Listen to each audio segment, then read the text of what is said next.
Not all creative people have their head in the clouds, and that's okay. But let's take our heads in the clouds and fly while we discuss pragmatic and chaotic sides of creativity. Let's take off. The first thing we usually get wrong around this topic is that you are either a messy or an organized creative. You attach it to who you are and then you tell yourself that.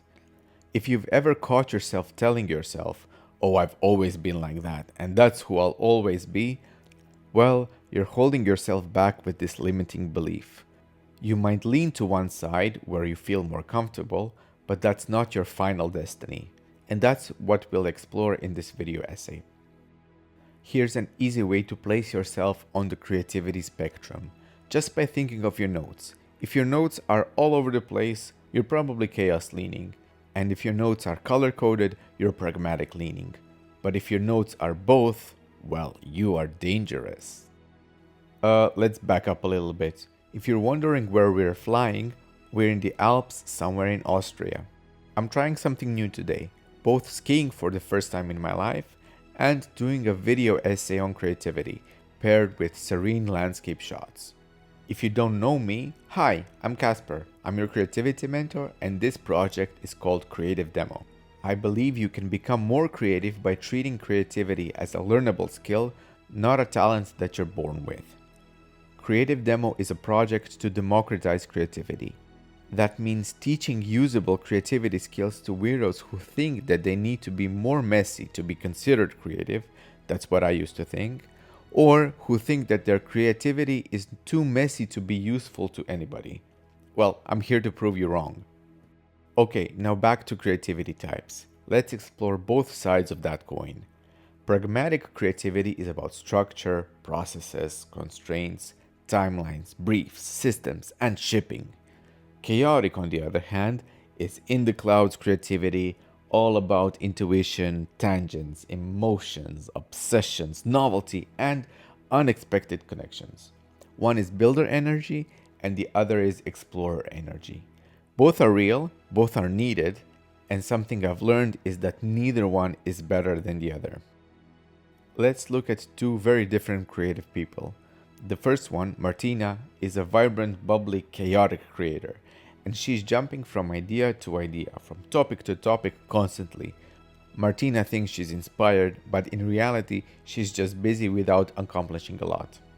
Luke, on the other hand, is a pragmatic, down-to-earth guy who doesn't like the constant switching, and he's doing his best to reduce the switching costs. He's proud of himself and how productive he thinks he is, but in reality, his scope of ideas is quite narrow and less exploratory. Let's visit the two creatives after a week of what they call deep work to see where they're at with their projects. The chaotic Martina started 9 things and finished 3. She's deeply sensitive to criticism at this moment, so let's not ask her more than that. She's very energy driven, which means that she's working in bursts of creative inspiration that fizzle out easily. She's allergic to deadlines because those, quote, break her flow. Yet, she is secretly terrified of her own inconsistency. On the other hand, the pragmatic Luke, he finished 7 tasks, but hardly any of them relate to anything remotely originally his. Why? Well, Luke is suspicious of risk. He doesn't veer off the beaten path too much. He has a lot of horsepower in execution, he's extremely reliable to get things done, but he's secretly frightened of the unknown and he hides in his productivity. Personally, I lean towards the pragmatic side. I find comfort in routine, systems, and repeatable joy of delivering on my creative impulses. And I used to look down on the messy ones, thinking that I'm better because, just look at them. They're all over the place, unreliable, jumping from idea to idea, and never finishing what they started. But I must admit, there was jealousy in there too, because they had some of the traits that I wish I had. I thought I didn't have enough new ideas or not enough bravery to think that those ideas will work. I was hiding in processes and organized systems, which was my comfort zone, while throwing shade at the other side, labeling their traits as undesirable. In our European culture, we're primed to pin these two against each other. Just think of all the tropes like the tortured artist or the creative genius in their messy studio spontaneously getting an idea. The chaotic side gets romanticized too much, while at the same time you're spoon-fed messages that being pragmatic is boring yet responsible thing to do and to be. Like which one is better? Which one are you? Should you be doing more of the other one? Here's an 8 easy step guide to become more of what you're not. Well, in reality, chaos without structure becomes just random noise, while structure without chaos becomes unimaginative repetition. Creativity happens in the tension between the two sides, not in either extreme on its own. In creativity theory, chaotic and pragmatic is also called divergent and convergent thinking. Divergent thinking is wide and wild, with many ideas. It's when you're on a roll in a brainstorm and you're shooting out one crazy idea after another. You don't feel judgment, you don't evaluate if the idea is realistic or not, you like it and you go for it. You can do that because you feel reassured that you know that the convergent thinking phase will come after. That's when you take off your craziness hat and start landing the creativity plane, getting down to earth. That's when you evaluate each idea on how realistic it is and whether you have the resources and skills to pull it off. You narrow it down and put more focus on it. Choose the ideas with the most potential and refine them. This process is called double diamond because it really looks like two diamonds placed next to each other, and you move from one to the other. The first diamond is all about understanding the problem. You go wide with chaotic divergent thinking to ensure that you're taking all perspectives into account. Then you narrow down the problem with convergent pragmatic thinking.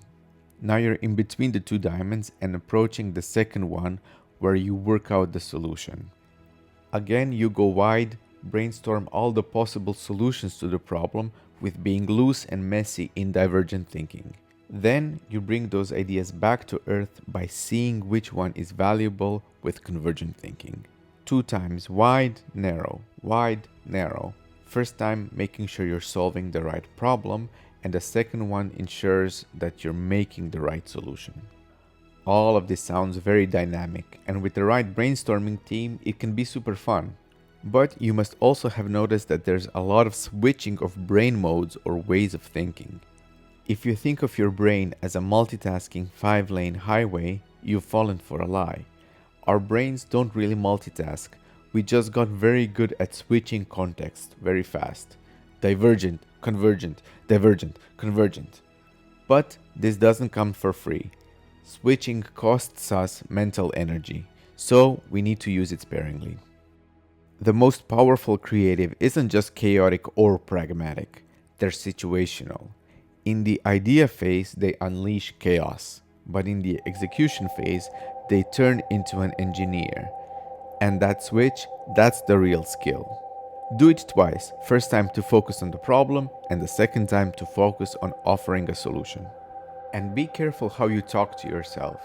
You're not one of these extremes, you just lean towards one. I hope it helps you remove the shame, so you give yourself the permission to be both chaotic and pragmatic. Here's that lever, and you can adjust where you want to lean depending on the situation. So use it. Let me suggest 5 tools how to get into the habit. The first tool is the chaos window. If you're like me and Luke and you're struggling with tapping into the chaotic side, try scheduling a protected time where you're explicitly allowed to think messily and be messy. The second tool, the container, will help you if you're struggling with the other side of the spectrum. To get more into the pragmatic side, set a simple constraint for every project. You can play around with the size of the project so you don't let it get too big, with the timeline so you have a deadline for when to finish it, or define and stick to a format or a specific audience throughout your process. The next tool is called the translator. After a brainstorm, rewrite your ideas into a practical to-do list, acting as a translator from the language of chaos into the language of the practicals. The last tool I'll leave you with is called creative uniforms. You can make a ritual to give yourself the mental cue to switch brain modes. Like when you have a messy thinking cap on that you actually put on a physical cap when you need to be divergent.